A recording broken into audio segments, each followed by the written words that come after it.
Zanga kulingisa tango tofungula ba Biblia. On prend la Bible dans le jour de livre d'Apocalypse chapitre 2. To kokamata buku wana na emoniseli mokapo mwami bale. Écrit à l'ange de l'église d'Éphèse. Voici ce que dit celui qui tient les 7 étoiles dans sa main droite, celui qui marche au milieu de 7 chandeliers d'or. Komela mwanje yalikuwa na Efeso. Yoka maima kuloba moto oyo asimbi bamu na samona loboko. Peye wana oyo akutambola kati na betelo munda samo ya wolo. Je connais tes œuvres, ton travail et ta persévérance. Je sais que tu ne peux supporter les méchants, que tu as éprouvé ceux qui se disent apôtres et qui ne le sont pas, et que tu les as trouvés menteurs. Nayebi mpasi pe misala molende na yo. Nayebi ete okoki kokangela bato na kanja motema te pe omeki bayo oyo bakomiaka batoma nzoka bazali bongo te pe omoni bango baso bakosi. Tu as de la persévérance, que tu as souffert à cause de mon nom et que tu ne t'es pas lassé. Pe ozali na molende onyokwami na ntina na nkombo na ngai pe olembaki te. Mais ce que j'ai contre toi, c'est que tu as abandonné ton premier amour. Kasi yamabe epa na yo nde yo osundoli molimo na yo ya liboso. Souviens-toi donc d'où tu es tombé, repens-toi et pratique tes premières œuvres. Sinon je viendrai à toi et je te donnerai ton chandelier de sa place, à moins que tu ne te repentes. Kanisa malamu epai oyo okweyaki bongola motema esalela misala na yo ya liboso. Soki te nakoya epa na yo nakolongola etelo muna na bisika kaka soki obongoli motema te. Tu as pourtant ceci, c'est ce que je hais, les œuvres de Nicolaïte, œuvres que je hais aussi. Nzoka osana eloko ya malamu nde oyinaka misala na banikolaite misala oyo ngai mpe nayinaka. Que celui qui a des oreilles entende ce que l'Esprit dit aux églises. À celui qui vaincra, je donnerai à manger de l'arbre de vie, qui est dans le paradis de Dieu.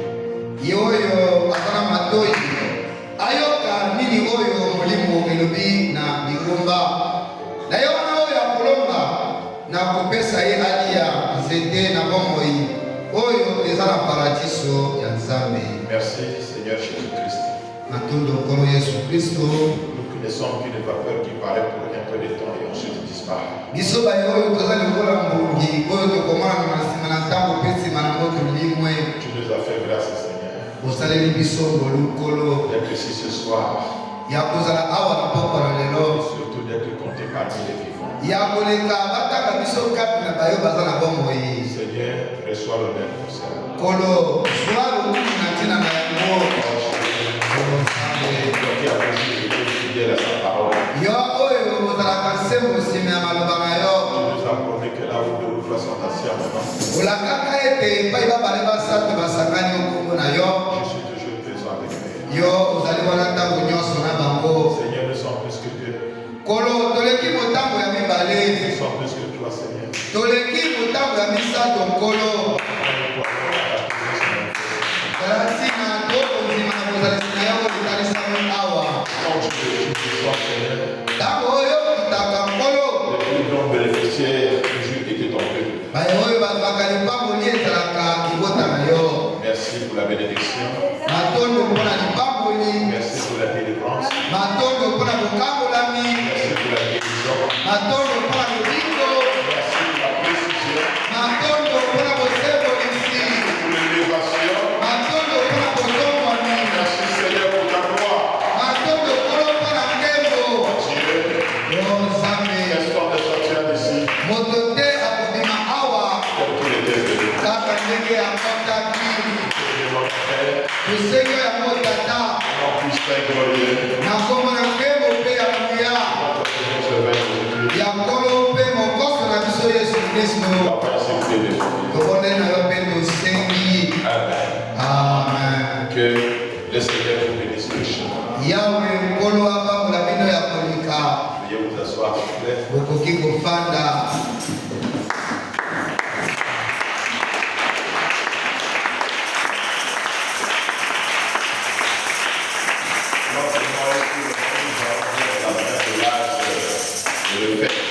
Maleme pesolo penza loko kende na suka ya ngoma na Efeso.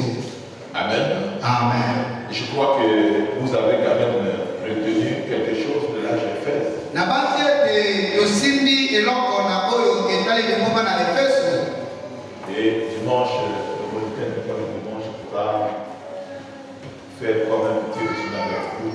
Mokolo na lomingo molakisi ya kelasi ya lomingo akokoka lokola kozongela mwa moke na biso elongo.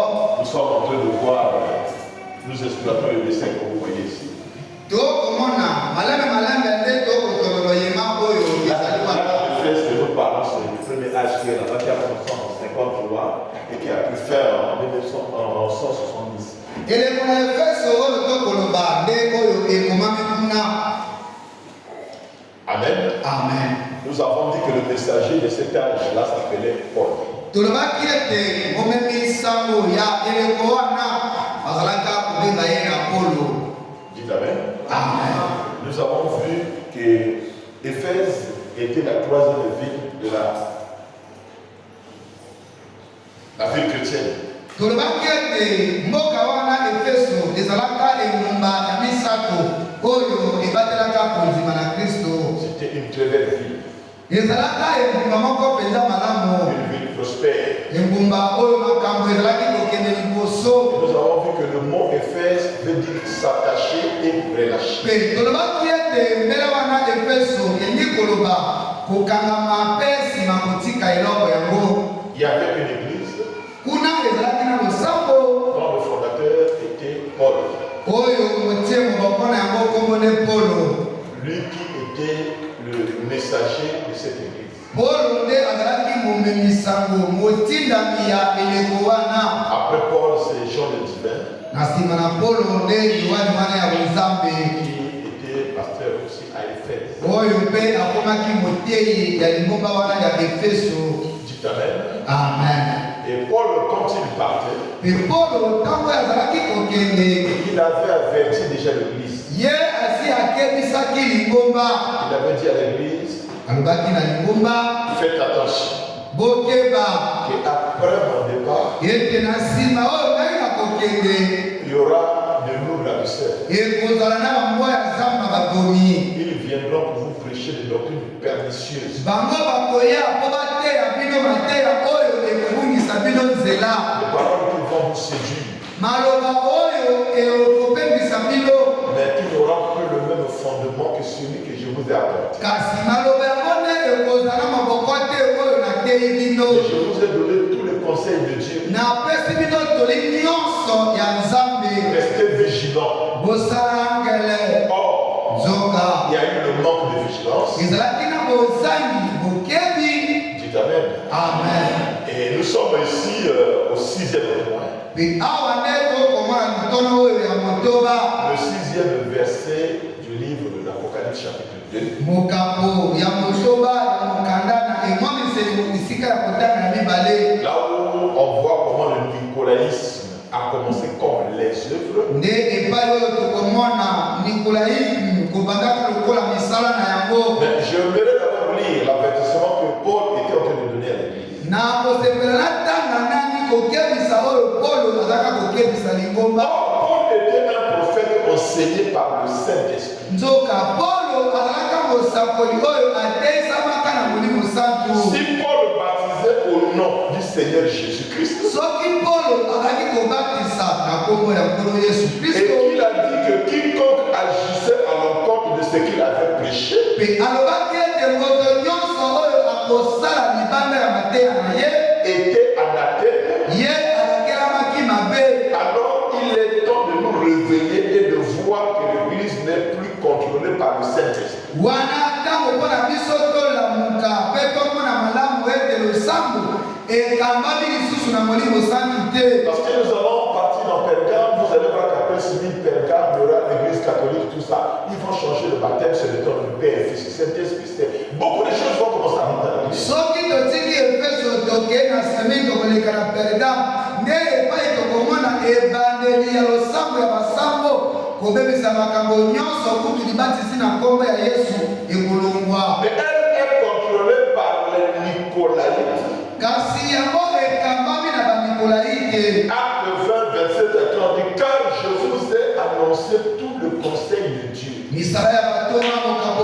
mibale esika kotanga tumbe na sambokelo tumbe na misato kuna kolobaka ete keba napesi bino toli nyonso ya Nzambe sans rien vous cacher. nabomi bino eloko te. Et comme Branham dit que moi j'ai péché comme Paul. Banamu koya alobi ete natei lokola Polo. Si c'est de Paul entre eux, Soki baya Polo bakoti le mien aussi entre eux. bayi oyo ngai mpe bakokota. Paul a dit même si c'est un ange Polo alobi atako ezali mwanje qui descend fraîchement du ciel, oyo akiti boye kouta lola il vient, il vous prêche une parole qui est contraire à ce que nous vous avons enseigné. aye kote ya bino bite oyo ekesala oyo mwana lobi na bino C'est-à-dire, elingi koloba il commence à changer le baptême. akomi kobongola libatisi Oh, ce n'est plus le nom de Jésus, c'est en tel nom. oyo ezalisi na nkomba Yesu te eza na nkomba C'est en tel titre.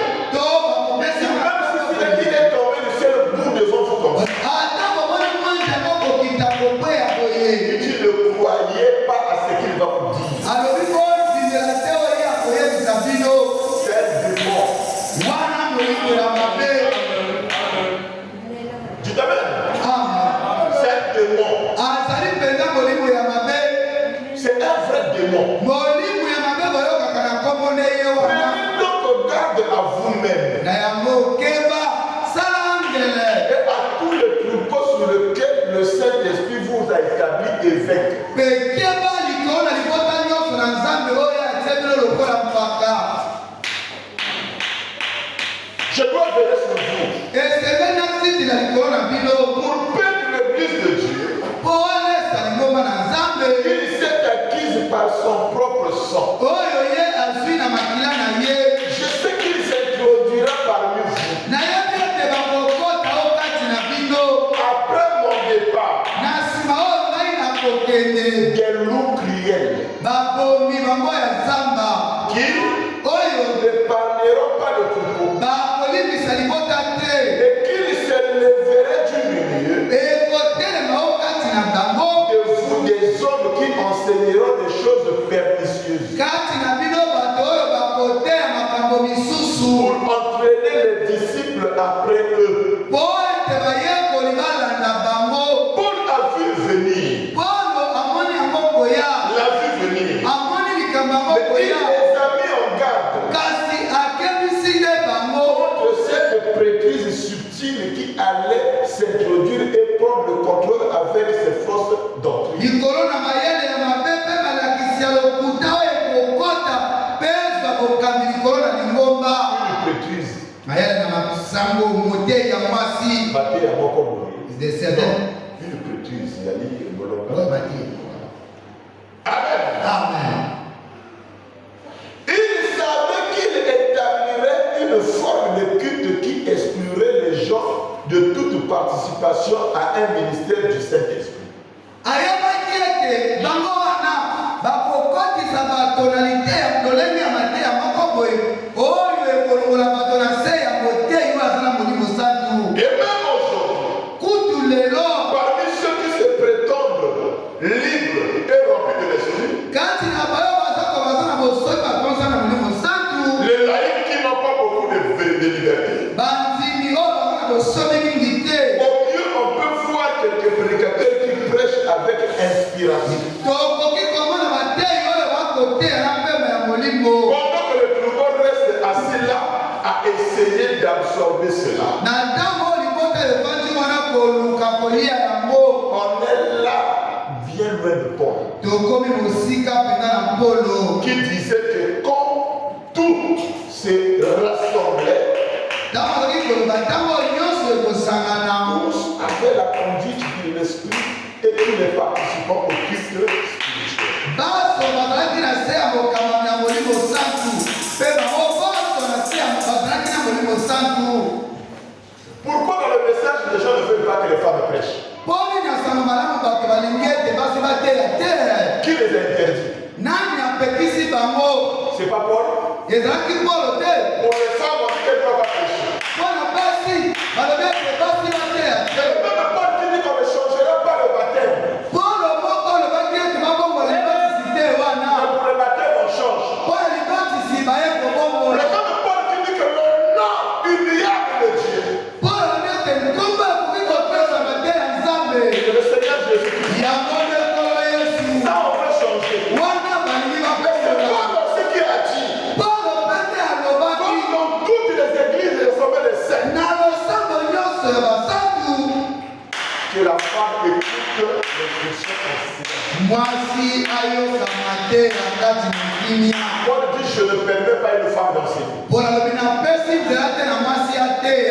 Dans le 18 message, qui permet une femme d'enseigner?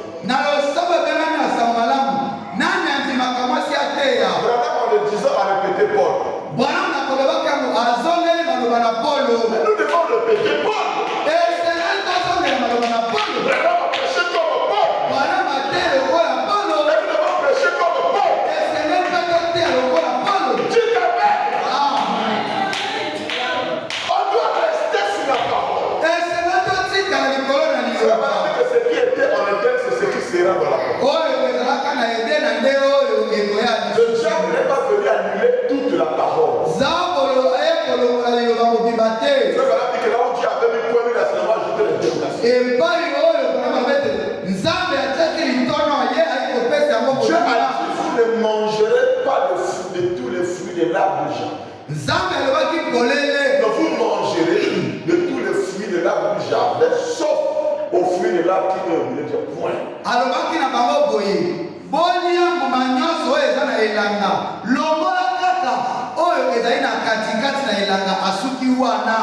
Le diable vient.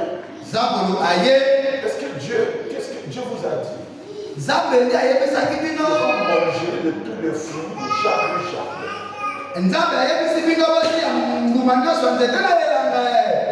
Mais sauf à l'arbre qui est au milieu du jardin. On a dit que le vrai mensonge à 99% le vérité.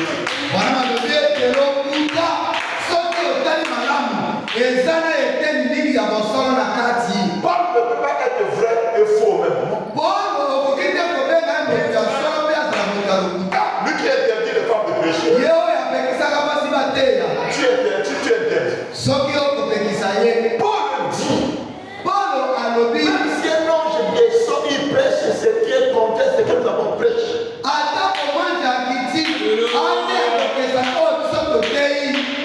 Qu'il soit anathème.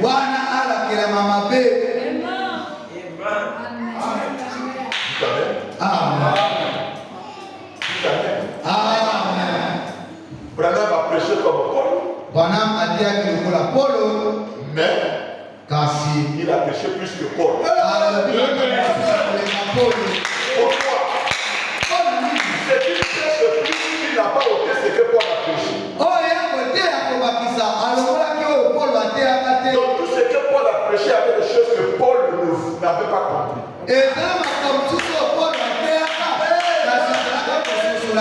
Je vous ai dit que dans les 7 dimensions, il y a 3 dimensions qui sont naturelles, qui sont visibles.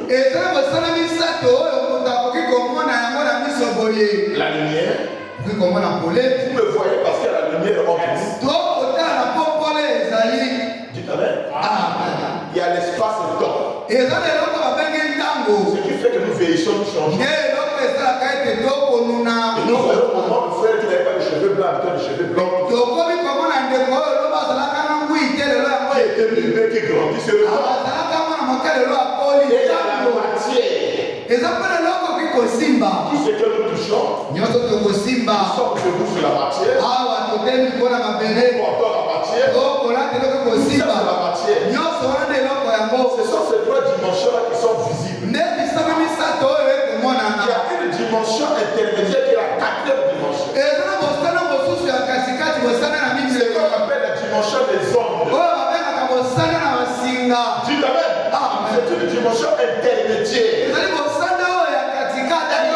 Entre les 3 dimensions visibles et les 3 dimensions invisibles. Et les 3 dimensions invisibles, c'est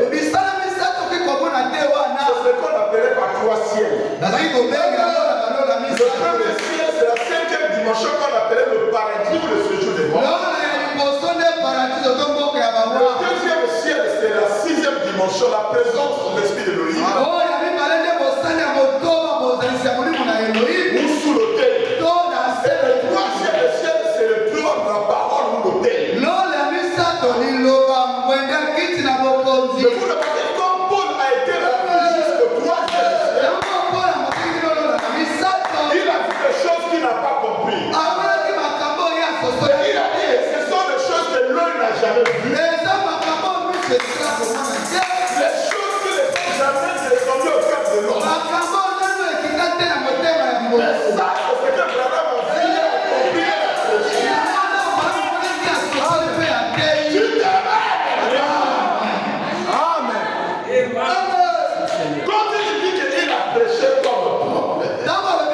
atiaki lokola Polo.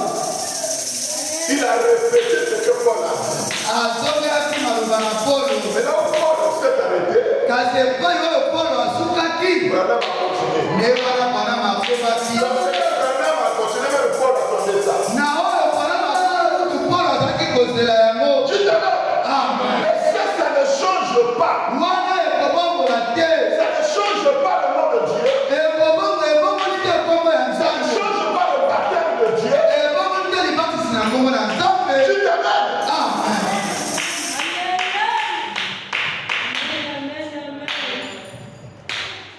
Que Dieu te bénisse. Nzambe apambola bino oyo.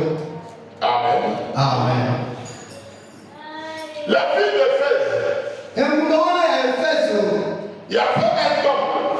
ezalaki na tempelo moko. Nous avons vu que le temple là Tomonaki ete tempelo yango était plus meilleur en beauté que le temple de Salomon.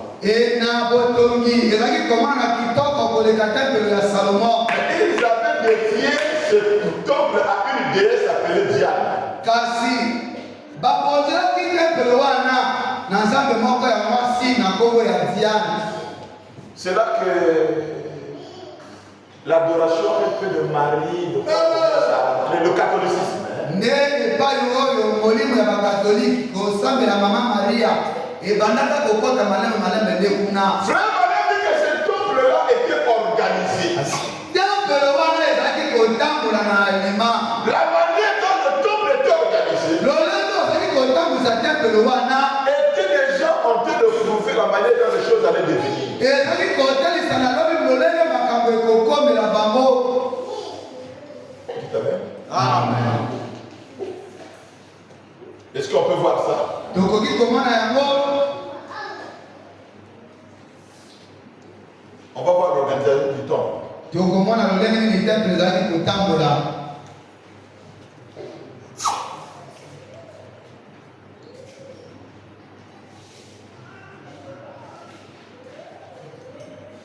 Amen. Amen. Prenons l'exposé des âges. Tozwa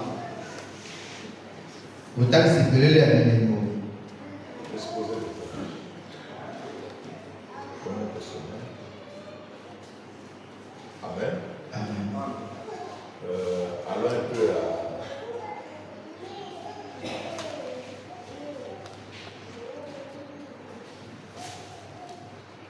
Là, j'ai l'église d'Éphèse. Eleko na ngoma na Efeso. Paul va dire, faut maintenant dire ceci. Polo alobi ndeko bana makulimbola yango boye On prend la page 77. kokasa tokosanga na sanga. 77, deuxième paragraphe. Il dit ceci. Alobi boye Même la religion d'Éphèse ata kolosambo na Efeso est un type parfait de ce premier âge de l'Église. ndakisa ya solo mpona eleko ya liboso oyo ya ngomba. Et elle donne le temps pour les âges à venir. Me yango ekofongola nzela mpona bileko oyo ekoya. En premier lieu, Esika ya liboso le temple de Diane qu'on avait mis tant d'années à bâtir tempelo ya Diane oyo batiaki mibu ebele mpona kotonga. renfermait de ses ancêtres sacrés une statue de Diane de plus terme et banal. Ezalaki kati na yango biloko ebele oyo batongaki moko na yango nde ekeko wana ya Diane oyo ezalaki eloko moko monene apesaki omoni boye somo. Cette statue était tout à fait différente de celle qu'on trouvait dans les autres temples dédiés à cette divinité. Ekeko wana ekesalaki na mikeko misusu oyo bazalaki kokuta kati na tempelo ya mpona nzambe wana Diane. Elle était constituée d'une figure féminine d'informe, dont la partie inférieure se fondait dans le bloc de bois duquel elle était taillée. Yango ezalaki kotalisa ekeko na elongi lolenge ya mwasi oyo ezalaki mpenza na ndenge moko boye mpe na nzete oyo batongaki yango ezalaki nzete monene. Ces deux bras n'étaient rien d'autre que deux barres de fer. Maboko na ye ezalaki kaka mabende mibale. Na Simba. Akota akona Simba.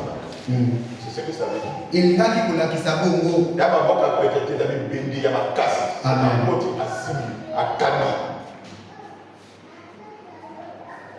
Comme ceci représente parfaitement l'esprit de l'Antichrist qui a été relâché dans le premier âge. Yango kolakisa solo penza. Molimo ya monguna oyo atelemelaka Kristo oyo ekotaka na eleko ya liboso. Il avait été relâché parmi les gens, mais il ne revêtait pas une forme qui aurait pu les alarmer. Molimo yango ekokamaki kati na bato kasi epesaki bango te elembo oyo ekokaki kokebisa to kolelisa bango. C'est comme un frère, eza lokola ndeko ya mobali, c'est comme une sœur, lokola ndeko ya mwasi très gentille, oyo aliyebi mpenza kosolola na bato qui s'infiltre parmi vous. oyo na bafeti ya koti oyo kati na Parce que bino. nous allons voir les œuvres de Nicolas ici. Le Nicolas commence d'abord par les œuvres, après ça devient une doctrine. tokomona milimo ya banikolai ekobana nani na mosala nsima ekomi lilakisi monene. Nous allons voir que Nicolas veut dire Nikao veut dire conquérir. tokomona ete nikao elingi koloba kolonga na makasi. Kolonga bandi. Amen. À kolonga bandi na ba œuvre. Les œuvres qu'il va commencer à poser. misala oyo Va attirer l'attention. ekobana kobenda bokebi na bango, Va captiver. ekokanga bokebi. Les gens peuvent perdre l'attention de Christ, ils commencent à s'attacher par rapport aux œuvres. bato baki kobungisa likebi na Kristo bakangama na misala. Il dit ceci. alobi boye Pourtant, les deux barres de fer montraient que son intention était de craser l'œuvre de Dieu par les biais de ses expulsions. nzoka mabende mibale oyo ezalaki mpenza kolakisa likanisi na ye ya kokota mpe konyatamisa na nzambe na nzela ya kotali biloko wana. Et personne ne semblait le remarquer. moto azalaki mpenza kotia bokebi na yango te, Ni lui, ni ce qu'il faisait. Mais un jour, ezala ye to oyo bazalaki kosala, kasi mokolo moko ils allaient le remarquer. basengelaki kotala yango. Mettez là-bas les enfants dehors aussi. soki Mais bana un jour, ils allaient le remarquer. kasi mokolo bangi bamona yango. Quand il allait utiliser ses bras de fer pour faire de ses œuvres une doctrine. ntango ekokaki asalela maboko ne ya mabende mpo asekomisa misala na ye lilakisi. Doctrine qui allait devenir la loi d'un empire. lilakisi oyo esengeli koma mobeko ya mboka mobimba. Quand il chercherait mieux à devenir un couteau. ntango ye mpe akoluka kokoma moto esengeli bayoka. L'ordre du temple molongo na tempelo était aussi très révélateur. ezalaki mpena kolakisa makambo, Il y avait des prêtres ezalaki na masango qui étaient des uniques. oyo bazalaki balekube. Cette prêtrise stérile préfigurait la stérilité d'un peuple qui s'éloignait de la parole. moto yango sila ekomo wana ya ekomba azalaki kotalisa ekomba ya libota oyo ezalaki kolakisa kotika na liloba. Les prêtres, l'église catholique, parce qu'on va arriver là. tokokoma À wana l'église catholique, on dirait que le prêtre ne peut pas faire des enfants, ne peut pas se marier. na losaka bali koloba ete sango akoki kobala te akota mpe bana te. Frère Bana dit que ce n'était qu'un symbole qui montrait que l'église qui était organisée comme ça devait s'éloigner de la parole et être stérile. C'est-à-dire qu'il devait perdre la puissance, les miracles, les prophéties. Ce sont des choses qui n'allaient plus exister dans l'église. mosakoli kolobaka ete ezalaki elilingi ya kolakisa lingomba oyo ezalaki kozala bongo, ekozala ekomba biloko ebele kolima kati na Il losambo. y aura plus les fruits de l'esprit. mbuma ya milimo ekozala lisusu te. Il y aura plus l'œuvre du Saint-Esprit dans l'église. mosala molimo santo ekozala lisusu te. Je t'amène. Amen. Vous allez voir à l'église catholique, même quelqu'un peut tomber malade à l'église, il tombe dans l'église, il dit, vous me mettez dans l'hôpital. L'église commence à confier les hôpitaux. losambo akona kotonga balopitalo L'église lokoka devait être au modèle de la Pentecôte. ezalaki losambo ezalaka kisa ya kitela. Quand on fait ces portes à l'église, ntango osamita apeki na losambo on n'a pas mené dans l'élimination. banataki na réanimation te, On n'a pas mené chez le médecin. banataki epa na monganga te. L'église était conscient que les grands médecins là. ayakaki ete bonyama monene azali Parce que wana. c'est lui qui a dit, kolinga te si alobaki je ne révélation, je bâtirai mon église. na ekomisela na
Tu savais que l'unique manière que l'ennemi peut affaiblir l'église, c'est quand tu commences à les éloigner de la parole.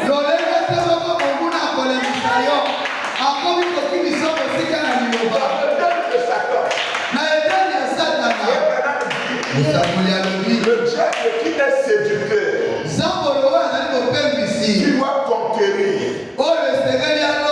Moi, je ne peux pas conquérir cette église. Frère Branham dit, si je donne le ministère à un homme, il va les faire peuple qui va l'écouter. Moi, je ne peux pas vous séduire.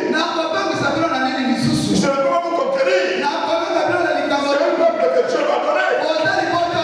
Mais si quelqu'un d'autre vient ici, il sait qu'il n'est pas bon de péché. Il peut précéder par les œuvres. Nous déjà vous séduire.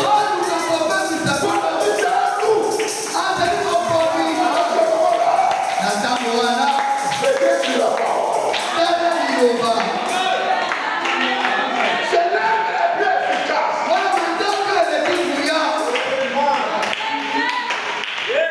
Je vous dis, comme le diable arrive à éloigner une personne de la parole,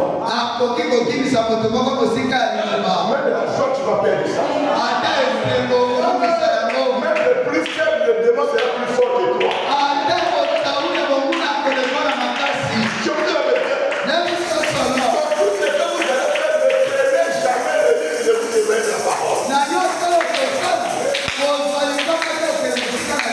Le baptême dans les images de Jésus, il dit prenez-moi tout. Prenez tout ce que vous voulez. Mais laissez-moi seulement Jésus. Prenez tout.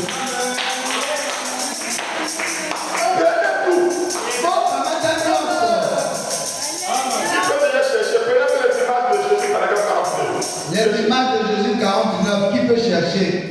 Les images de Jésus, paragraphe 49. Les images de Jésus 49. On va commencer à faire le livre de temps aussi. Branham dit que ceux qui Pharaon, si Pharaon a beau traquer Moïse bâton, avait su la vie le bâton de Moïse, le peuple Moïse devait être vaincu. et Moïse va se mettre à Il dit le bâton de Moïse c'est le nom de Jésus. alors il c'était la mort, c'est le comment na Jésus. Et que la chose que Dieu a laissé entre les mains de l'Église. Et l'homme va faire le bon pour Il dit que le nom de Jésus est la clé basse partout. comment na Jésus doit faire pour la paix. Ça ouvre toutes les portes fermées. Le diable lui dit cherche à vous ravir ce nom.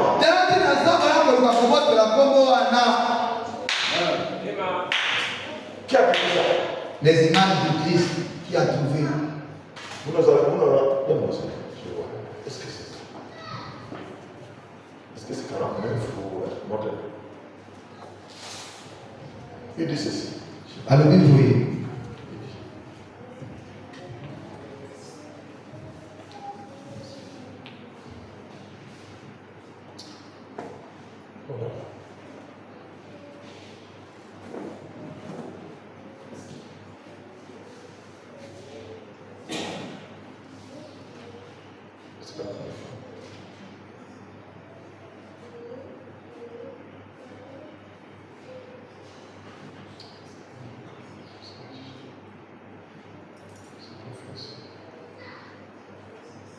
Je vais vous dire ça.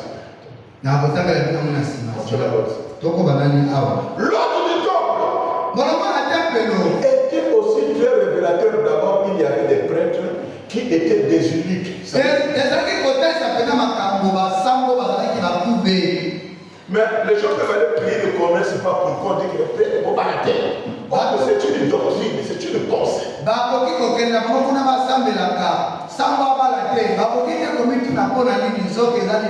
Cette prêtrise stérile préfigurait la stérilité d'un peuple qui s'éloignerait de la parole.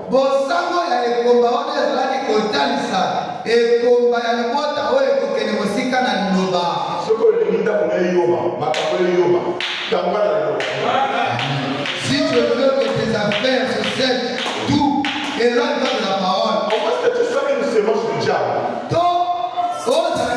La sémence royale est bénie que dans la parole. Tu en effet, un peuple qui prétend connaître Dieu en dehors de la parole est tout aussi dépourvu de vie qu'un unique stérile.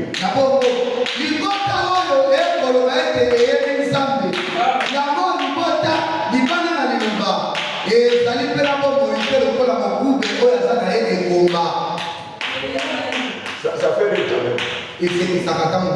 Je vous dis, c'est pas ce que vous témoignez qui compte. Je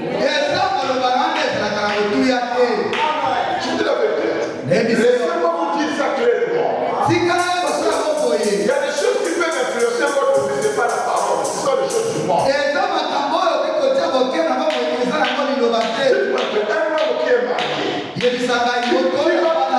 qui va coucher peut-être avec une fille, qui a embauché peut-être une fille dans la rue, commence à critiquer l'église, que lui ne connaît pas la parole, moi je connais ma position. C'est quelle position que tu as?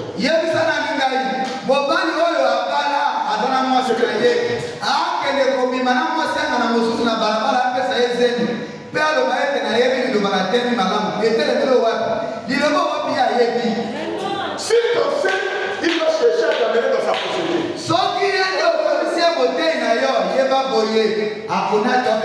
Le diable n'utilise pas n'importe qui.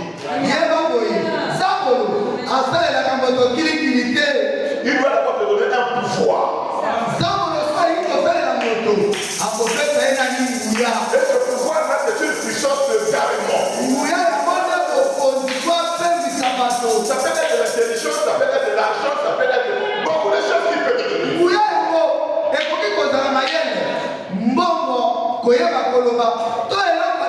Ça peut aussi être la beauté. Tu ne cherches pas à voir la parole pour que ce soit le sang. Combien de gens se marient mal aujourd'hui à cause de la beauté?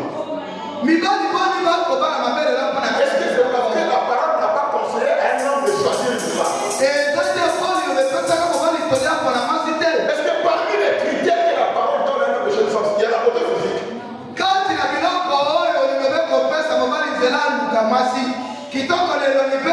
Ce madame dit que ça peut être un piège de Satan. Personne ne peut tomber entre les mains de Satan si tu ne mets pas d'abord la parole de côté.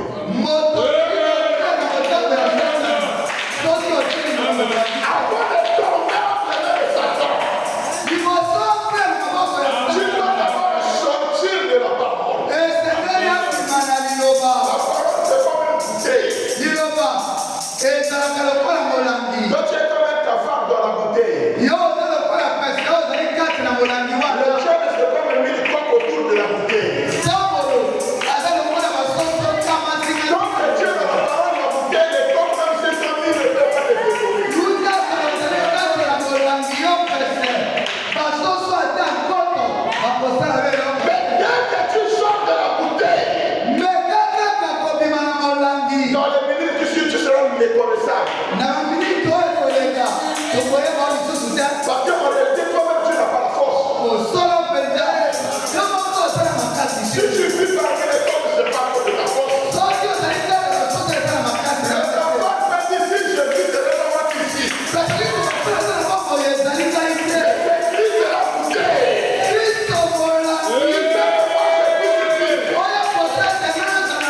Qui a la protection? Tout ce que les gens me cherchent à faire.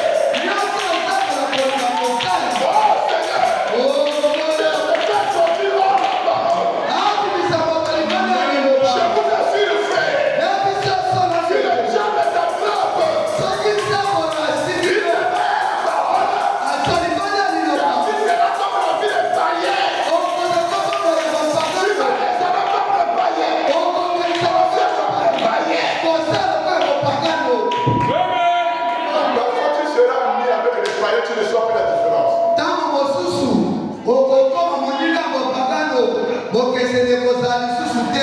Tout ce qu'on peut faire, c'est les mêmes plans, les mêmes projets, les mêmes choses, les mêmes choses. Montre-moi ce que tu fais. Quand on prend un chrétien, bokristo on place dans un foyer païen.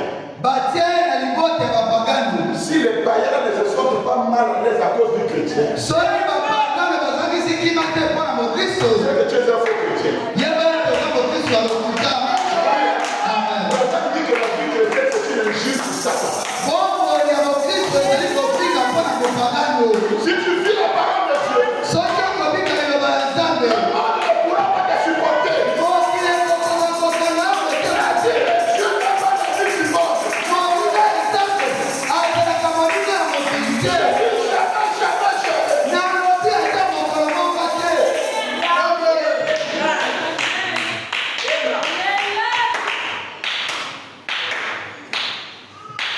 Ton téléphone est donné. Je vous dis un peu. nebisi osolo Nous sommes heureux aujourd'hui d'être parmi les païens, de vivre dans le monde, mais ne vous en faites pas. toza na esengo lelo ya kozala kala parole mpe kobika na mokili komitungisama te. Le monde ne peut pas être beau pour nous. mokili mpona biso ki kozala malamu te. Et un chrétien ne peut pas faire la fierté du monde. mokristo akoki kozala likambo mpona mokili te.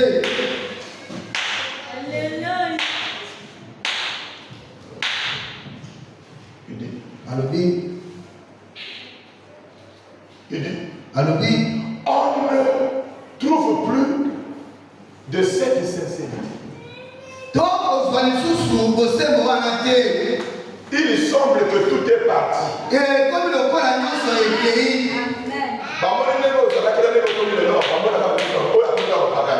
kaka motu ete avant aujourd'hui. même si tu fais oyo eza koloba yango mpe eza na mokuya te. La vie doit parler. tokomi na ntango esengeli omo yeloba. Ton téléphone là, c'est.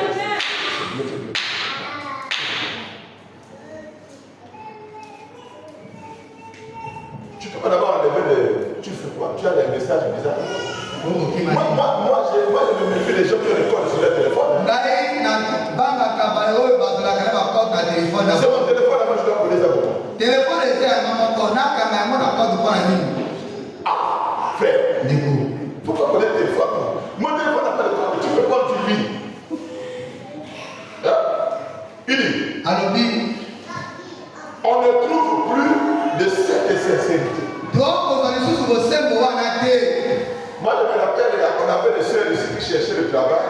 tona bato baki koluka mosala. La sœur Dorcas, ndeko dorkas on devait avec la sœur Tania. na ndeko tania Elle souffrait comme ça. bazalaki komona On les a mis faire le casino là-bas, on est dans le travail ici, mais ici la condition c'est que vous travaillez en pantalon plus la cause suffisante. mosala na kasino kuna esengeli olata mombati mpe lacoste. Elles nous ont dit, notre religion ne permet pas ça. balobi losambo na biso ekozima biloko wana te. Si ce n'est que ça, soki kaka lacoste mpe pantalon tu vas rester avec votre agent de travail. kotikala mbongo na bino biso mosala lisusu te. Aujourd'hui, là que nous parlons, lelo oyo tokoloba lesquels peuvent encore parler comme ça? nani akoki lisusu koloba bongo lelo.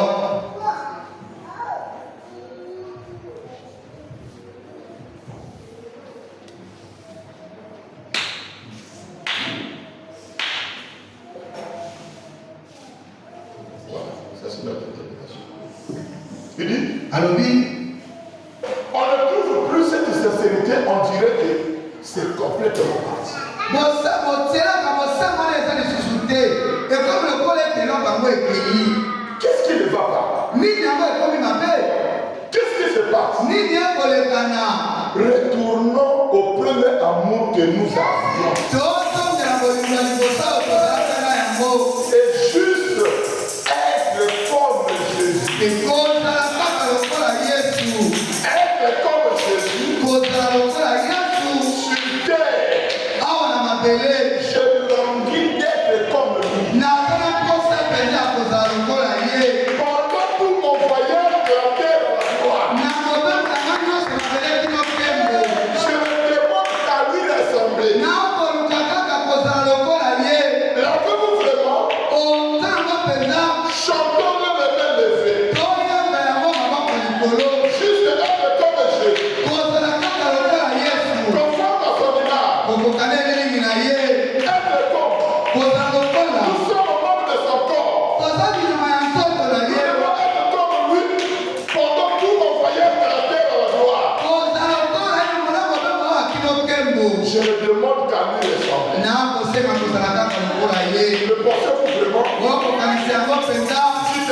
Loba amen. Je préférerais avoir ça Na kosepela kozala na yango. plus que tout ce que je connais dans le monde. Koleka nyonso nayebi na mokili. Vous pouvez prendre tout le reste du monde Okoki kozwa nyonso etikali ya mokili. et des choses sophistiquées. Pe biloko ya malamu ya mokili oyo. Tout votre intellectualisme, Na mayele na bino nyonso. tout votre docteur, Na balakisi na bino baso. vos rabbins, Banabuni. vos évêques, Bampaka. saints prêtres, Batata basango. donnez-moi Jésus. Kopesa na Yesu. Solo pesa. Laissez-moi juste l'avoir mis à la manière d'autrefois. Otikanga nazwa ye na lolenge na kala. Je descends la coupe au fond de mon âme. Na koyoke na se na mola na ngai. Je fais attention à ma vie. Na kokeba na bomoi na nga. Et je vois que mon désir est de me servir. Na komona ke mpona lokesa na salela ye. En étant humble Kozalaka komikisa. ou et modeste. Na mokoto kotosembo. C'est ça qu'il nous faut. Nde yango esengeli na biso. Mes amis, Baninga na nga. c'est Jésus. Eza Yesu. C'est le Jésus de la Bible. Yesu oyo ya Bibilia. Non pas un Jésus de l'intellect, Yesu oyo ya mayele te. mais un Jésus de l'âme. Kasi Yesu ya mwela. Il est ici ce soir. Asenyewa na mboka na lelo. Combien de malades Oyo bakobela. et dans le besoin, Mpe baza na koseka. levez la main. Tombola loboko. Qui ont besoin de Christ, Oyo baza na posa ya Kristo. vous êtes malade. Okobela. Et vous voulez que l'on prie pour vous. Olingo mondela mpo na yo. Déjà que les parents se sont tués, soyez guéris. Otika.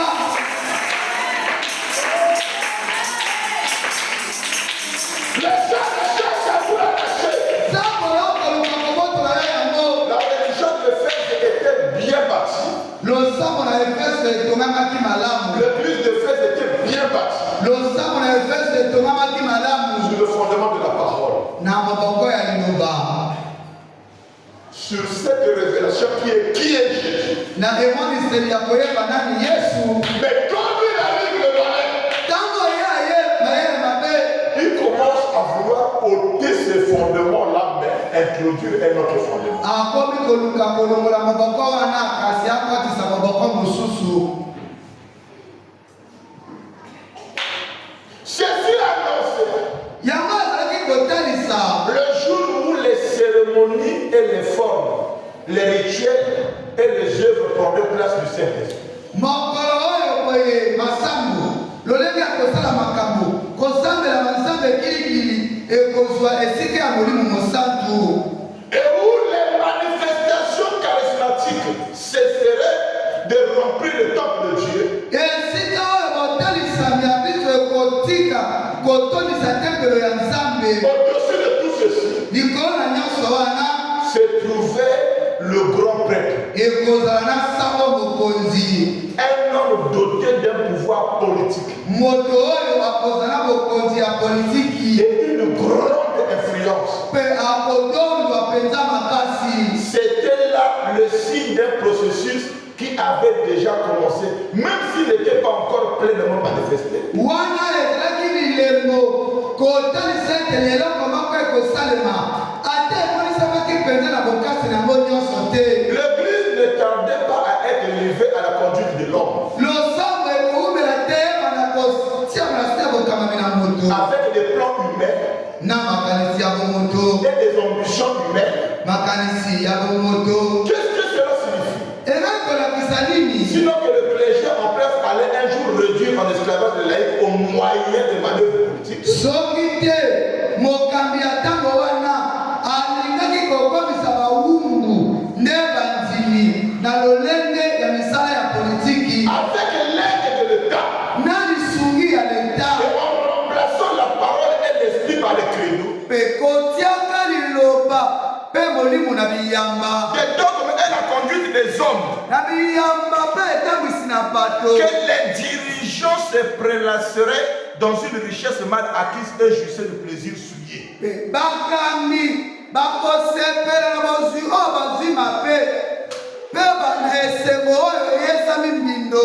que les pauvres gens du peuple, d'après la parole de Dieu, devaient être servis, deviennent des serviteurs.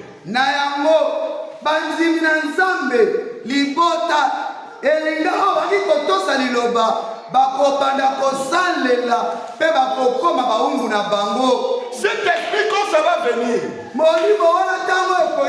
ça vient comme sous la forme des œuvres. C'est comme un soutien qui va commencer à attirer l'attention des gens. Mais c'est là un seul but. Donne-moi le téléphone qui est dans la chambre. Ah ouais, ok, le courant.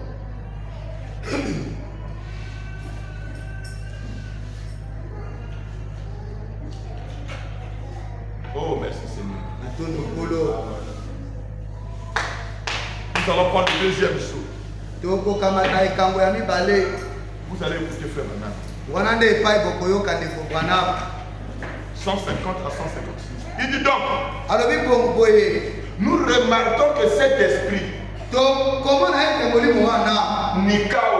Nikao, voulait de la sagesse, être plus intelligent. Regardez frère.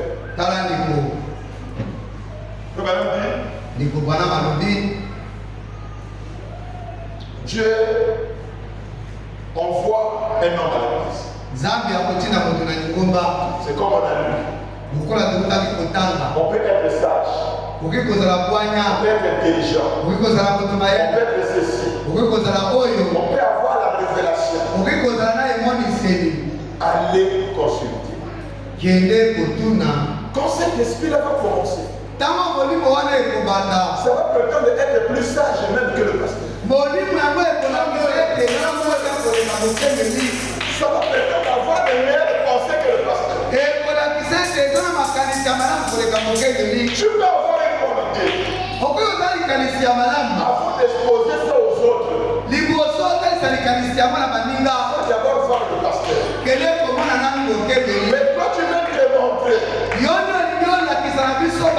c'est toi qui connais, que c'est toi qui peux bien faire ça. Le but n'est pas normal en réalité. Il fallait qu'il raisonne la chose comme ça s'était passé en Éden. Qu'il raisonne contre la parole de Dieu avec de la sagesse et l'église si elle laissait prendre.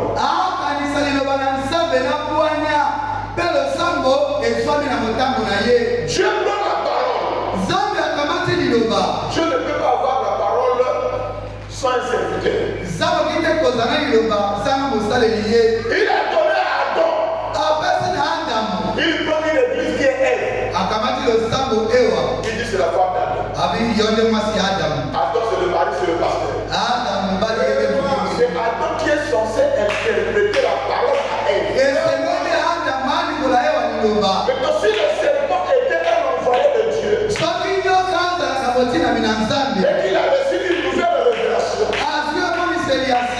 vraie révélation montre l'église par le pasteur. Au lieu de parler avec la brebis, le serpent ne va parler avec Adam. Mais comme il savait qu'Adam est la parole, il ne pourra jamais séduire la parole. Il commence à raisonner avec elle.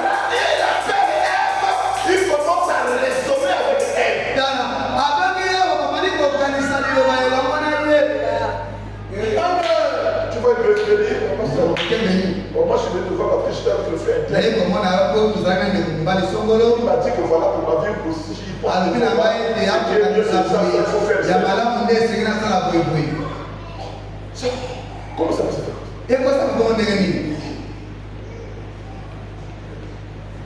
Ça, les gens ont du mal quand on dit que c'est le diable.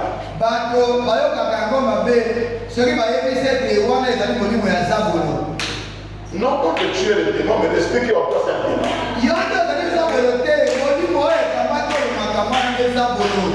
Pourquoi?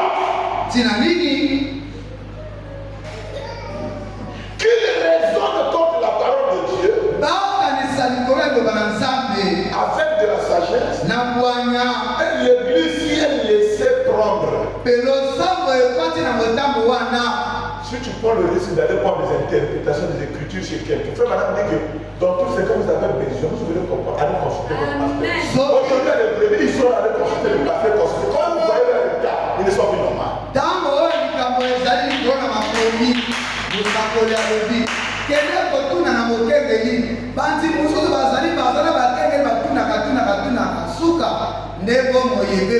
n'auras plus une position normale. Mais deux personnes, c'est deux interprétations. Regarde dit qu'une église qui n'a pas de doctrine n'est pas une église. Chaque église doit avoir une doctrine. Qu'est-ce que vous appelez par la doctrine? Même un arbre dans la Bible qui est debout, c'est un arbre qui est planté près des courants d'eau.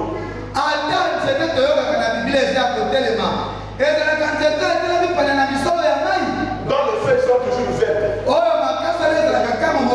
L'arbre n'a même pas planté près des courants d'eau. C'est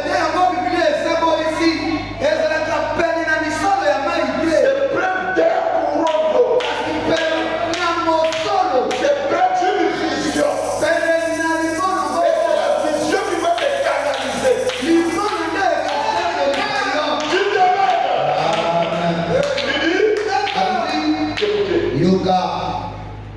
Qu'est-ce qu'il y a dit? Maintenant, prenons par exemple cette église ici. Prenons un groupe de gens comme nous. Si vous n'étiez pas vraiment rempli du Saint-Esprit. Et prenons par exemple, bon, je n'ai rien contre le maire de notre fille. Je ne pense pas le connaître. Monsieur Botov. Est-ce qu'il est toujours maire? Monsieur Botov.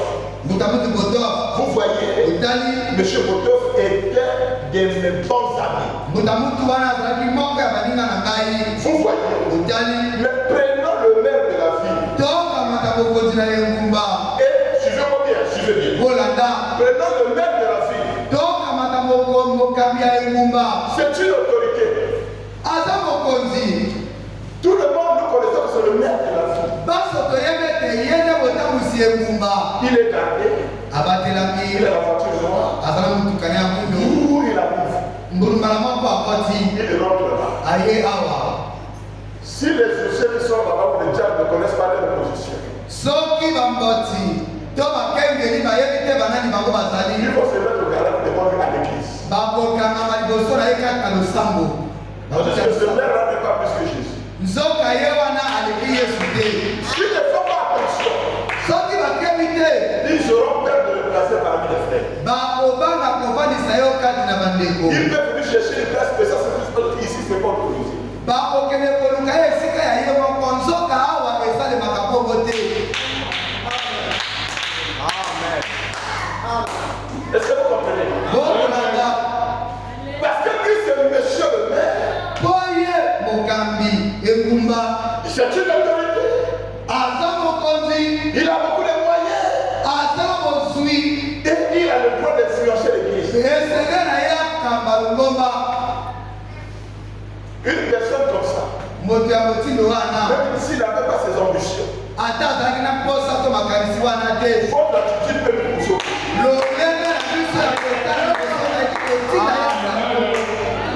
Vous les saviez comme ça à l'église.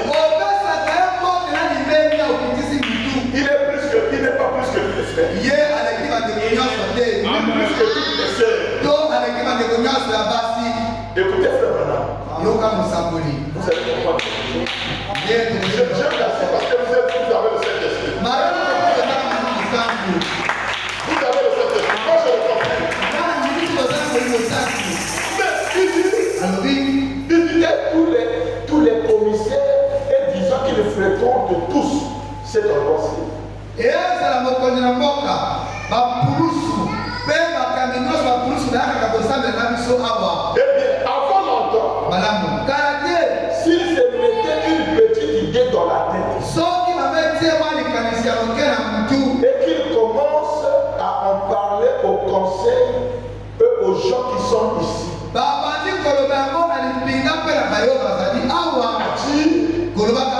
Maintenant, savez-vous quoi? Ceci devait être autrement. Il vient ici, devant l'église. C'est comme on nous a dit la fois passée, quelqu'un qui monte ici, qui est bon, vous allez avoir le travail. Moi, je suis ceci. Allez, faites les listes. Donnez chez tel. Vous allez participer à ça. Et on me donne ces certificats. Et tous vous aurez le problème.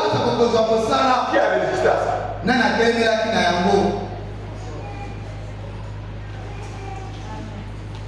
Puisque tout le monde a su que c'est un colonel de l'ONU. Qui est le directeur des ressources humaines? C'est lui qui embauche. Faites les listes. Un homme. Donnez au pasteur. Un homme. Il me donnera ça. Moi, je vais vous donner le boulot. Qui a pu résister à ça? À la fin du monde tout.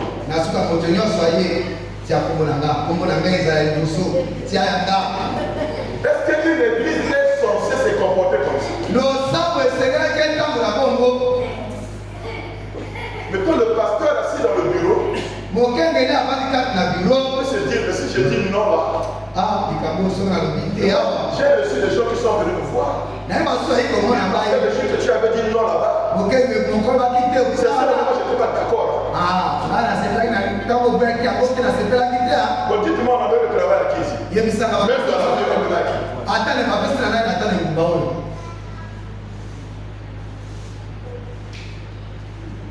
Seigneur, merci pour cet enseignement. Vous allez comprendre beaucoup de choses. Tout nous allons rentrer dans l'âge de Smyrne.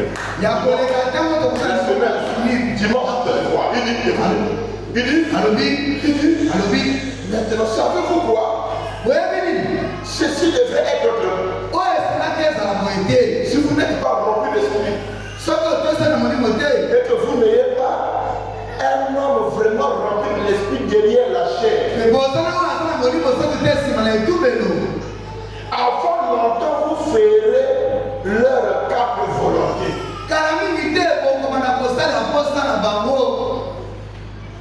Pourquoi? Parce qu'il dit qu'il est capable de changer l'endroit.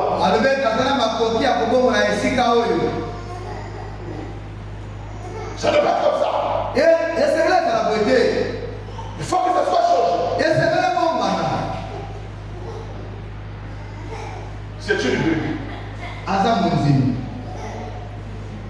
Tandis que les administrateurs, le dit frère Branham, ils peuvent avoir un projet. Ils peuvent ce projet-là. Ils ne parlent pas à l'église. Ils vont voir le pasteur. Parce que le gars a pensé quelque chose. Il vous demandera dans la caisse. Il besoin à combien? On besoin à ça. Est-ce que ça peut permettre de faire ça? Oh oui. Laissez-moi prier. Je vais vous donner la réponse. C'est comme ça alors. C'est la vie du pasteur qui compte. On ne demande pas la vie. On regarde. On informe à tout le monde. Le Seigneur va changer.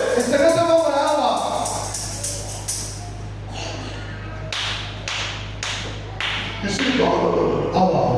Faut casser là. Faut casser. L'ampoule l'a cassé un peu comme ça. Le pasteur arrive. Il faut que les gens qui commencent à casser. Qu'est-ce qui se passe? Non, parce que le frère il a dit comme ça, ça va être mieux. Mais avec quel pouvoir un frère peut donner les hommes? Changer les choses à l'église. Même si c'est une bonne pensée. Ça doit être amené devant le juge de Dieu. Si ça ne fait pas comme ça, donc Dieu n'est pas un Dieu des hommes.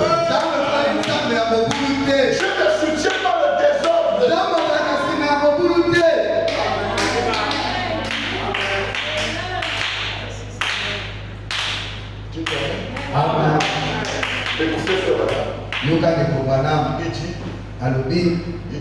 alobi peut-être ntango mosusu dans cette génération-ci, ekeke oyo te peut-être la génération à venir. ntango mosusu eleko oyo ekoya Et voilà comment cela a commencé. etala lolenge nini makambo ebandaka Voyez otali pourquoi il disait, bazali koloba écoutez, yoka c'est raisonnable. eza malamu mpenza Vous prêteriez l'oreille. yo okotia litoi Disons qu'un homme vient ici koloba kete moto aya awa et qu'il puisse dire, akoka koloba cette église est trop petite. losambo oyo ezali mpenza mokie Construisons une grande église. tokoka losambo ya monene Je vais vous en construire une. na kotongela bino ya monene Là, wana elle vaudra tant $500,000.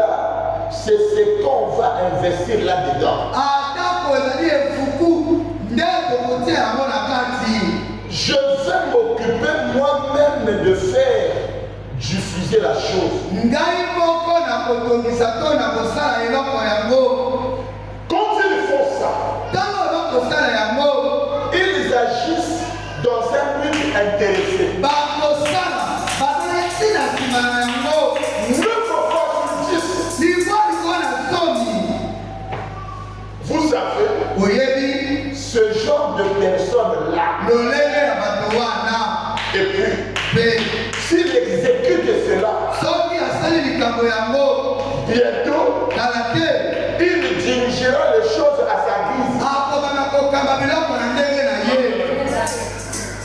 Il va chercher à se comporter même pas comment l'église. Qu'est-ce qu'il dit? Personne ne peut le parler parce que c'est moi le patron ici. akobana kosala makambo likwa moto te akopamela mpo ye nde mokonzi awa Vous verrez que l'église, okomona ke losambo quelqu'un a un problème. moto aza Au likambo lieu de venir s'ingénier, demander à Dieu, esika afukama asenga na toute l'église qui va dedans se bat. moto nyonso epa na ye N'importe quel problème. ata likambo to nini Frère et tel, likosongolo frère et tel, likosongolo mpenza frère et tel, likosongolo frère et tel, ndeko na nga deviennent le Jésus de l'église. akokoma yesu mpo na lingomba Oh, mais ça, nzoto kongo il ne peut qu'attraper les faibles. akosika kaka bayololeku Les gens qui ont le Saint-Esprit bato baza molimo santu marcheront selon la parole. bakotambola kotalaka Qu'est-ce likambo qu'un homme peut me faire?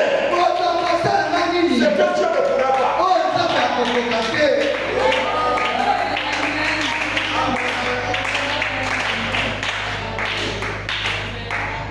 Je vous dis, hein, nayebisi yo ya solo quand c'est comme ça, soki ekomi kotambola bongo c'est les intouchables. nde ye oyo esengelaki te bosimba na losambo Intouchables. oyo bokoki koloba na ye likambo te Il peut faire n'importe quoi. akoki kosala makambo likuwa Même coucher avec toutes les sœurs. ata kosanza tozoma ndeko Si nyonso c'est une sœur, peut coucher avec tous les frères. soki ndeko mwasi api kosanza bandeko nyonso ya mibali Ça deviendra la parole ekokoma liloba à cause des œuvres. mpo na misala na ye Mais un jour, ça deviendra une doctrine. mokolo ete ekokoma Toute lilakisi l'église sera foutue. losambo nyonso bokolu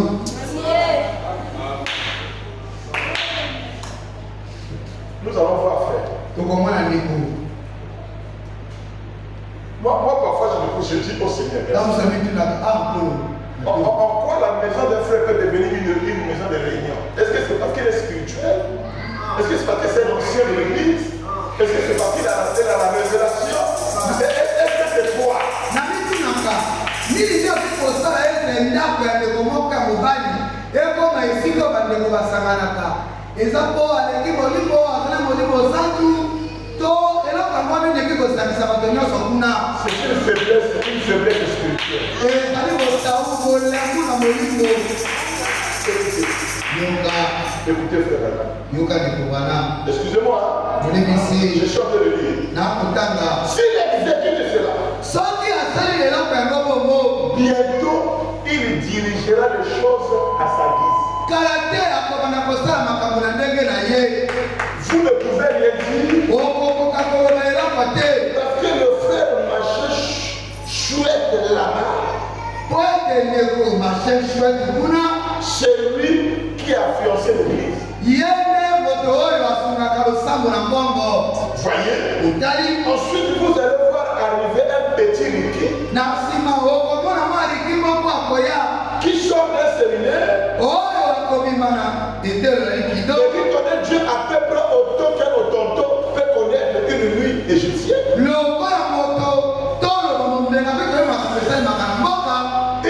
va faire les 4 volontés de cet homme-là.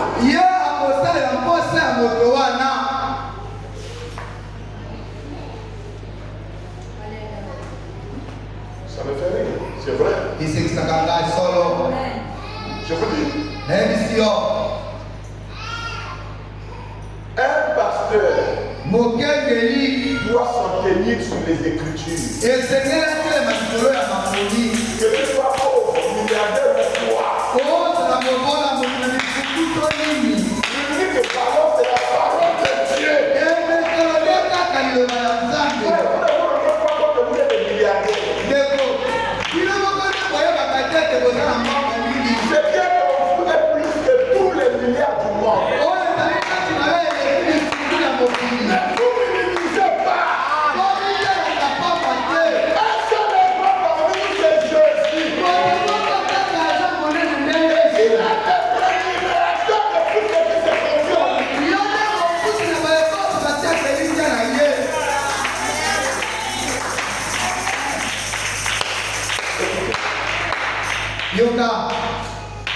Parce qu'il lui achète toujours une voiture neuve.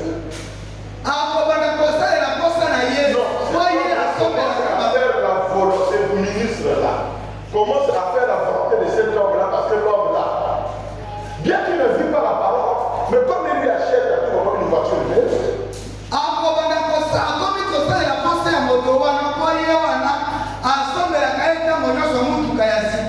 pour lui permettre de se promener et qu'il lui achète ceci ou cela, c'est autre chose. Et c'est exactement comme ça que ça a commencé. C'est vrai. Il y a un homme que Dieu a établi chef. C'est le pasteur. Il y a un autre qui s'inflige par les œuvres. C'est qu'il donne, il fait, il commence à avoir l'influence sur les petits. Et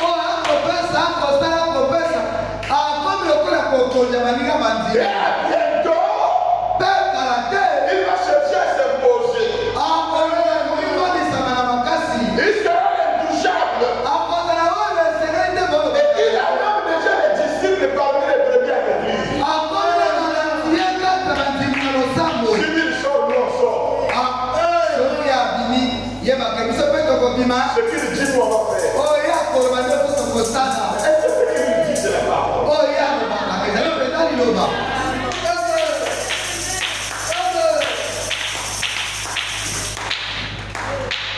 Tout ça, c'est à cause des œuvres. Quand je pense à ce qu'elle m'avait fait la sœur là, quand j'étais en difficulté,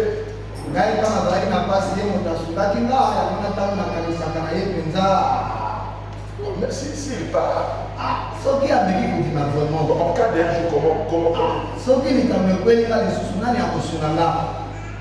moi j'ai toujours cru. J'ai toujours cru que quand quelqu'un me partage, c'est pas en personne, c'est Jésus qui l'a fait.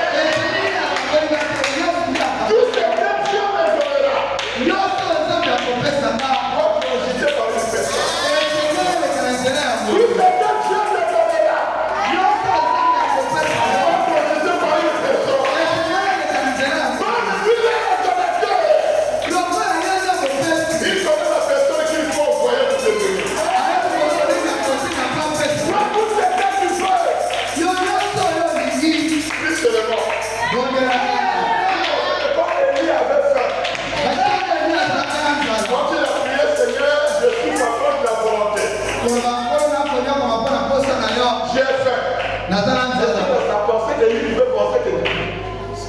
on voit ça paraître comme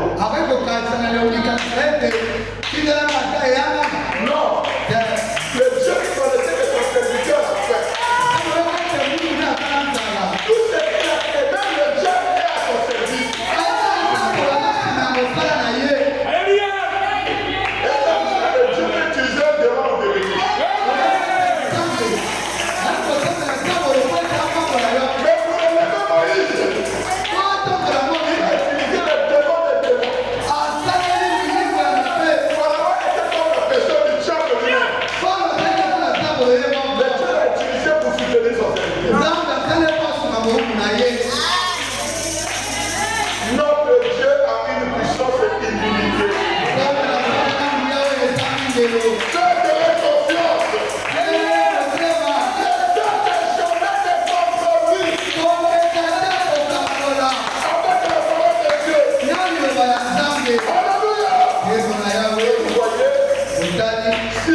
conseil d'administration. Le diable est dit. Bientôt le pasteur devra soit entrer, soit sortir. C'est tout. Voyez-vous, ce sont les gens qui auront voté ça. Bien. Maintenant, remarquez. L'esprit a commencé à agir. L'église qui avait tant de dignitaires, tant de grandes choses, et tant d'argent dedans. Voilà qu'au bout d'un certain temps, ils ont prêté l'oreille à ça. Ils s'y sont laissés prendre la grossièreté du diable. Frère Branham dit, ça commence par les œuvres. La main qui donne est au-dessus de celle qui reçoit. Il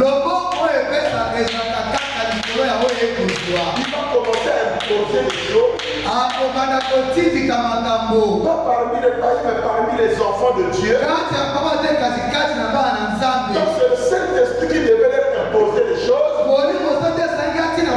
Mais c'est un esprit qui est rentré par les œuvres. Et ça finira par être une doctrine. Or la doctrine c'est un homme qui commence à imposer maintenant sa vie.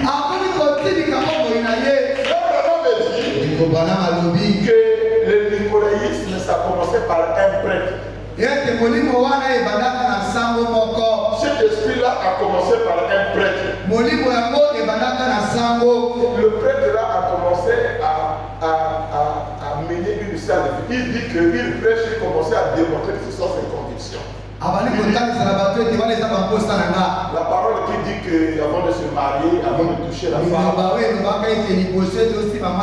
faut d'abord se marier, dit que ça. Avant de porter des femmes, il faut la toucher, il faut la connaître, il faut expérimenter ça. Il commence à souiller dans l'église. Et il y a des gens qui se sont appuyés pour ça, pour dire oui, mais c'est pas. Les gens commençaient tous à faire ça à l'église.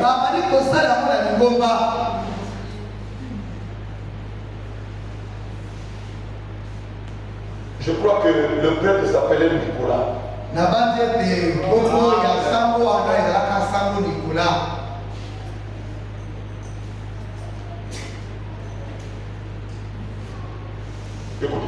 Yoga. Deux opinions en cours au sujet de ce qui était le nicolaïte. Certains disaient qu'il s'agissait d'un groupe d'apostles fondé par Nicolas d'Antioche. Un prosélyte qui est devenu l'un des 7 diacres de Jérusalem. Il faisait des fêtes païennes et avait un comportement absolument débouché.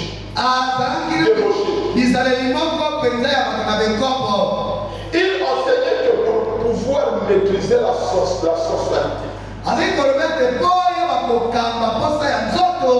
il fallait d'abord en avoir expérimenté tous les aspects.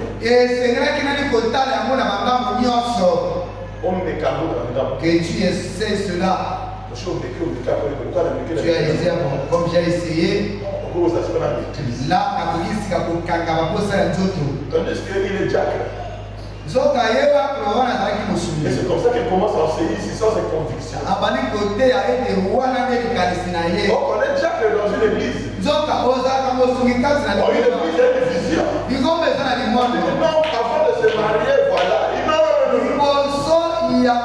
Comment les gens peuvent avoir la maîtrise de la société s'il n'y a pas? Il doit d'abord expérimenter dans tous les aspects.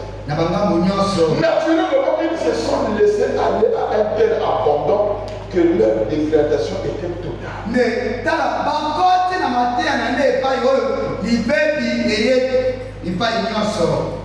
Ils ont appelé ça par la révélation. La vraie vision. Toi qui n'as pas ça.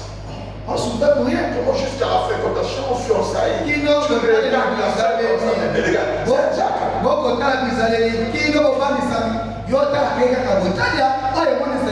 Il a la révélation de Jack. Et ce qu'il dit, c'est vrai. Tout le monde sait ça. Mais lui, il avait un but. C'est pourquoi on leur avait appliqué les deux noms qui symbolisaient ces genres d'extravagance dans l'Ancien Testament. Balaam et Jézabel. Balaam avait corrompu. Le peuple avait ainsi subjugué. Et on disait que Nicolas avait fait de même. On prétend que ce groupe a été forcé de quitter l'église et qu'il s'est établi à Perga.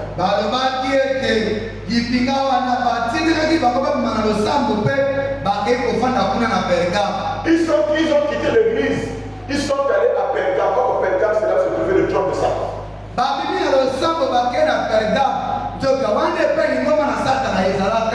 Mais nous allons voir qu'avant d'aller à Perga, ils étaient à Smyrne. Smyrne, c'est la synagogue de Satan. Frère Branham me dit la différence entre l'église et une synagogue. Il dit l'église, c'est la maison de Dieu, c'est un individu. Mais la synagogue, c'est un groupe de gens. Il est d'abord seul à l'église. Il amène une pensée. Il se dit un groupe. Il sort de l'église. Il descend de la synagogue de Satan. Et ils vont s'établir à Perga. C'est le trône de Satan. Amen. Mais il a dit non pas qu'ils sont dans le faux. Il va commencer à condamner ceux qui sont restés à l'église. Ils n'ont pas compris les choses. Ils sont séduits.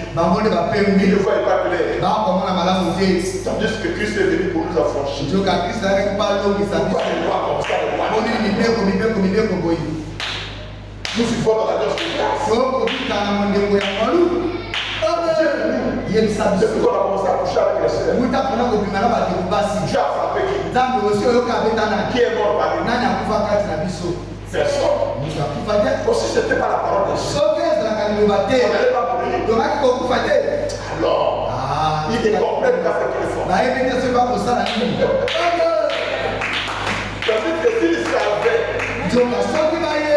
que pour l'église, il épouse la mort est spirituelle. C'est ça même qui disait à Frère Branham. Bon, si tu es prophète, le frère prend la Bible. Il dit que mais tu es déjà aveugle. Puisque tu ne le connais pas les choses. Donc comment je peux encore te frapper la Bible? Quand tu laisses la parole, tu es déjà mort. Mais comment tu peux te frapper de la mort? Tu es déjà mort. Nous allons voir dans l'âge de Smyrne. Que Dieu nous aide le dimanche et la semaine prochaine. Quels sont ces Nicolaïtes? Ce mot vient de deux mots grecs, Nikao, qui veut dire conquérir.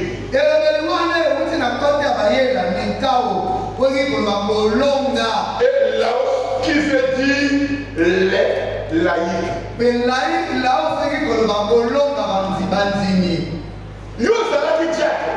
Tu étais diable.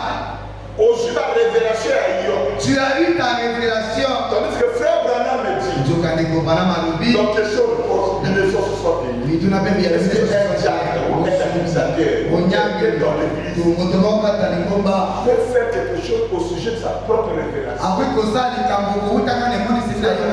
Non. La prédit s'en tiendra à l'interprétation des Écritures dès son église. Vous voyez, celui qui a commencé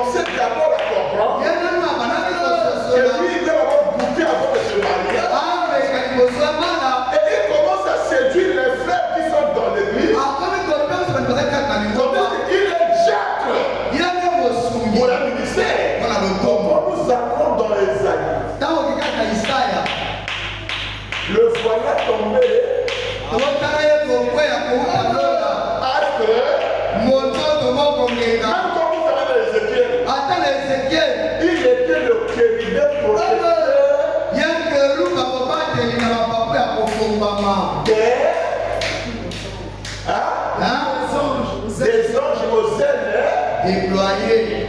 Mais il n'était pas leur chef. Il devait enseigner à ces anges-là qu'il y a Jéhovah.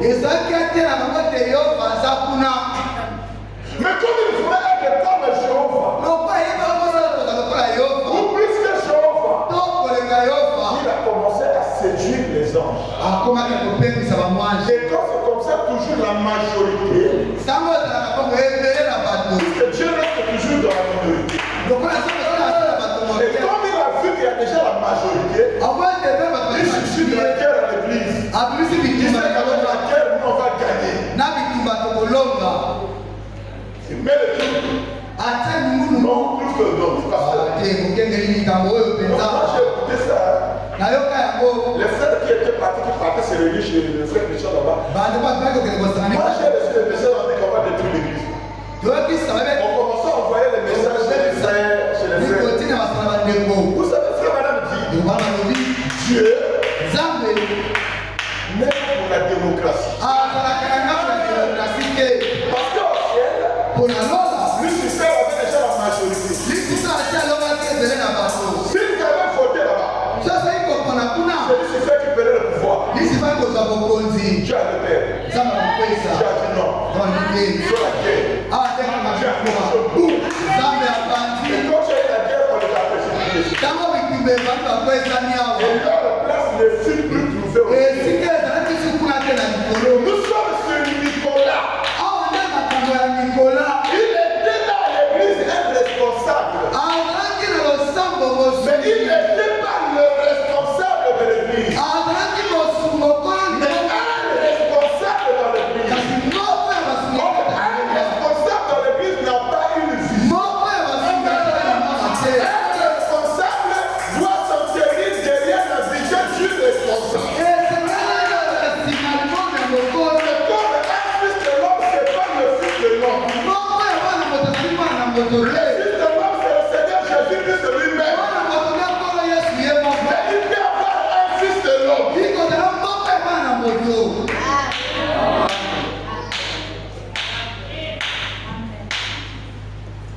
Et quand c'est parti comme ça, et Nicolas, il dit, le baron dit, le Nicolaïte, il dit, en clair, il y avait quelqu'un dans l'église primitive qui faisait quelque chose pour conquérir les laïcs. Et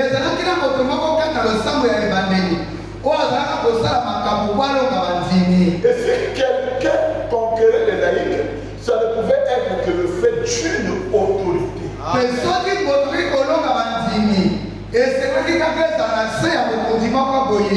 Yes. C'est quelqu'un qui doit avoir une place. Et à cause de cette place-là, il voulait avoir la super place.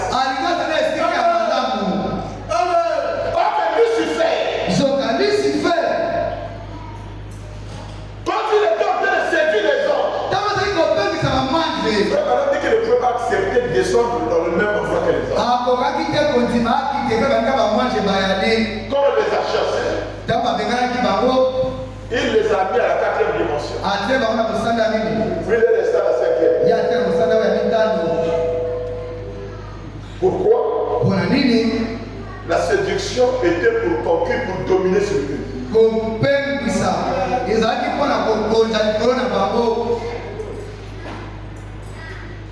C'est ça l'esprit du nicolaïsme qui est rentré dans l'église. Ça a commencé par les œuvres. C'est devenu une doctrine. Donc la doctrine c'est une vie. Ça a commencé par une personne. Et ça finit par telle de mes personnes. On peut dire des choses-là. Si ce n'est pas chassé des enfants de Dieu. Le mal de l'influence est plus que la vie. Pourquoi on a dit s'il y a des choses comme ça par nous, mettez-les dehors. En réflexion, ce n'est pas elle, mais c'est pour protéger le musée. Est-ce que vous comprenez?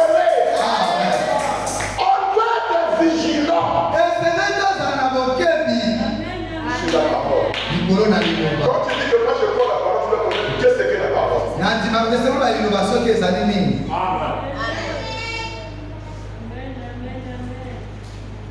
Merci Seigneur. Ato lokolo. Nous allons lire l'écriture. Tokotanga likomi koko ndenge kosilisa.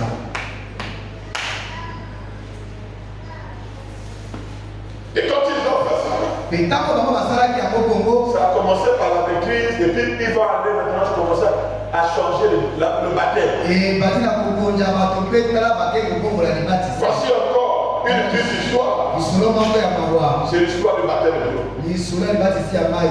À l'époque de Jésus, après la Pentecôte, Na tango na Yesu Kristo na on kitela. immergeait dans l'eau. Personne ne pouvait dire cela. Les hommes ensuite disent qu'on se bornait à verser de l'eau sur eux.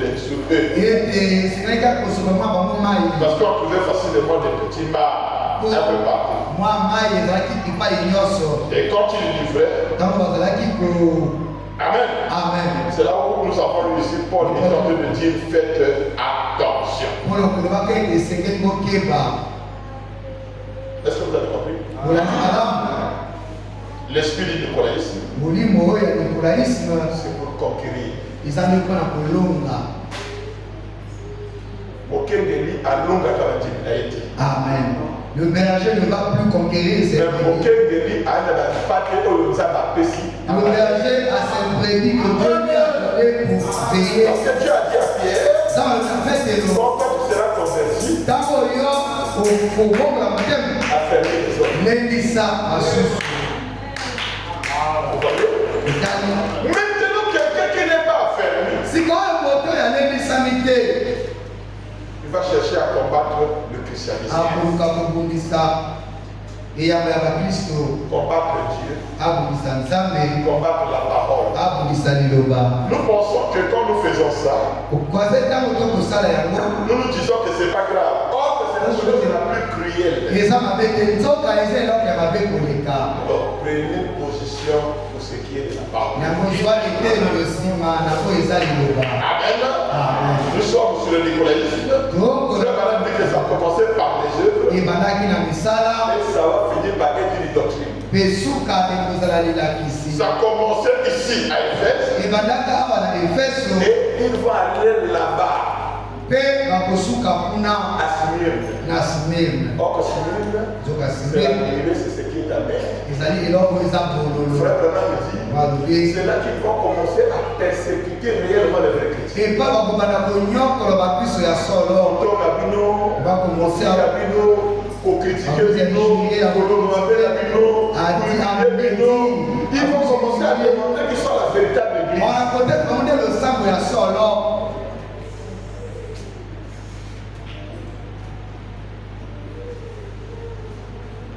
Que le Seigneur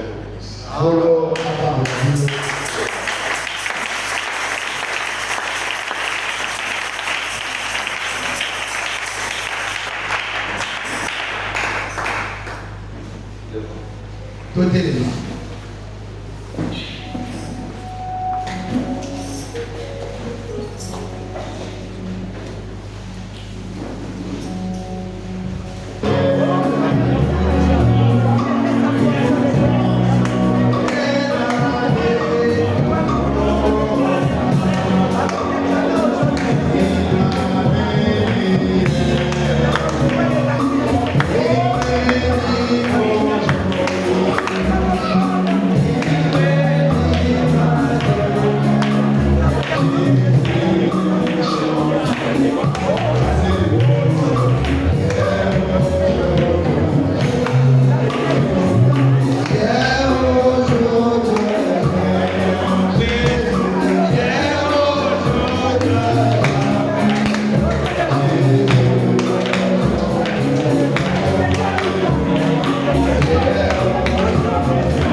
L'éternel Dieu Tout-Puissant, Yahweh, Nzambe Nguya nyonso. Créateur des cieux et de la terre. Ozalisi ya likolo mpe mabele.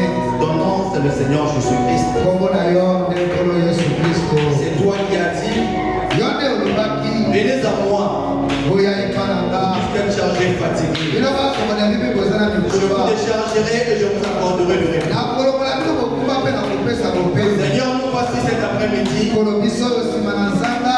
Abandonnez tous nos pardons entre ta main. kotikaka mikumba nyonso maboko. Et accorde-nous ton pardon qui est doux et léger. epesa biso ayo ezali kokopesa. Seigneur, tu as pas dit, oyobi lisusu. tu ne peux jamais voir un homme passer auprès de la croix et demeurer la même personne. okoki te koma na motaleka pekiti bauta se botone. Seigneur, tu as écouté nos supplications. oyoki losambo na Tu biso. as écouté nos pleurs.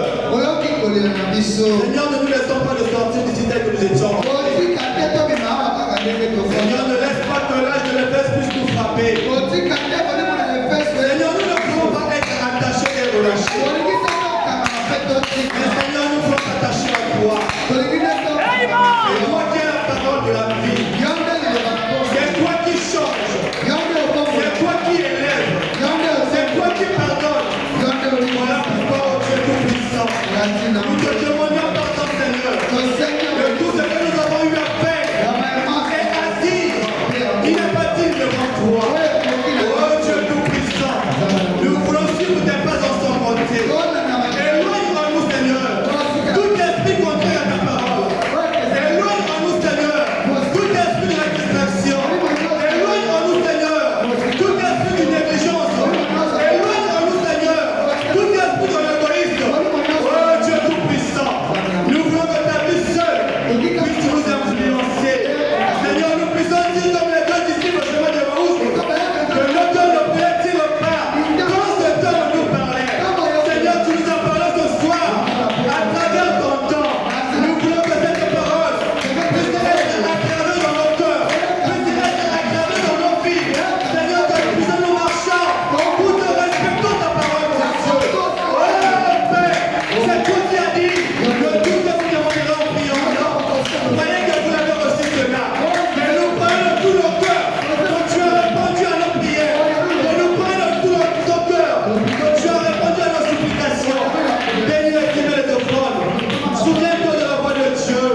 Souviens-toi de nos frères et sœurs qui se sont affaiblis dans la foi. Souviens-toi, Seigneur, de ton serviteur que tu as jugé puissamment ce soir. Souviens-toi de ta chère épouse, les enfants et toute ta famille, mon Dieu. Sans oublier, oh Dieu Tout-Puissant, sanga kokosa na nkolo. les membres de cette église, mon Dieu.